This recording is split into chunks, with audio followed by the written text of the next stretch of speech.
શ્રી શાળાના આચાર્યશ્રી, વંદનીય ગુરુજનો, એસએમસીના સભ્યો, વાલીઓ અને માહરાવાલા વિદ્યાર્થી મિત્રો, મારું નામ કાવ્ય મનસુખભાઈ ઠાકર છે અને હું ધોરણ 7માં અભ્યાસ કરું છું. આજે કન્યા કેળવણી મહોત્સવ અને શાળા પ્રવેશોત્સવ 2026ના આ શુભ પ્રસંગે મને સ્વચ્છતા ત્યાં પ્રભુતા વિશે કંઈક કહેવાનો મોકો મળ્યો છે. તેનો મને ખૂબ જ આનંદ છે.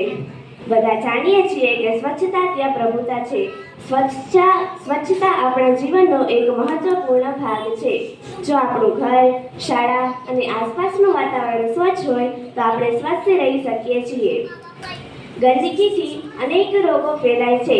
ડેન્ગ્યુ, મેલેરિયા, ઝાડા ઉલટી જેવા રોગો ગંદા પાણી અને કચરાના કારણે થાય છે.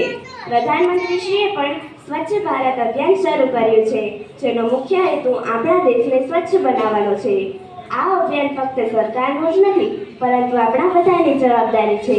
આપણે સૌએ તેમાં જોડાઈને આપણા વિસ્તારને સ્વચ્છ બનાવવો જોઈએ. તેના માટે આપણે શું કરી શકીએ? પહેલું, આપણા ઘરની આસપાસ કચરો ન ફેંકીએ.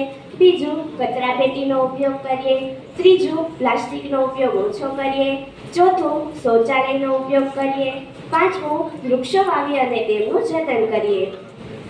આજે જે નાના ભાઈ બહેનો શાળામાં નવા પ્રવેશ લઈ રહ્યા છે, તેમને પણ આપણે સ્વચ્છતાનું મહત્વ સમજાવવું જોઈએ. કન્યા કેળવણી દ્વારા દીકરીઓને શિક્ષણ મળી રહ્યું છે અને તેઓ સ્વચ્છતાના આ પાઠ પોતાના પરિવાર અને સમાજમાં ફેલાવી શકે છે. એક શિક્ષિત દીકરી સ્વચ્છ અને સુંદર સમાજના નિર્માણમાં મહત્વનો ભાગ ભજવે છે. ચાલો આપણે સૌ ભેગા મળીને સ્વચ્છતાનો સંકલ્પ લઈએ. યાદ રાખીએ કે સ્વચ્છતા એ સેવા છે, સ્વચ્છતા એ જ સાચી સુંદરતા છે. આભાર.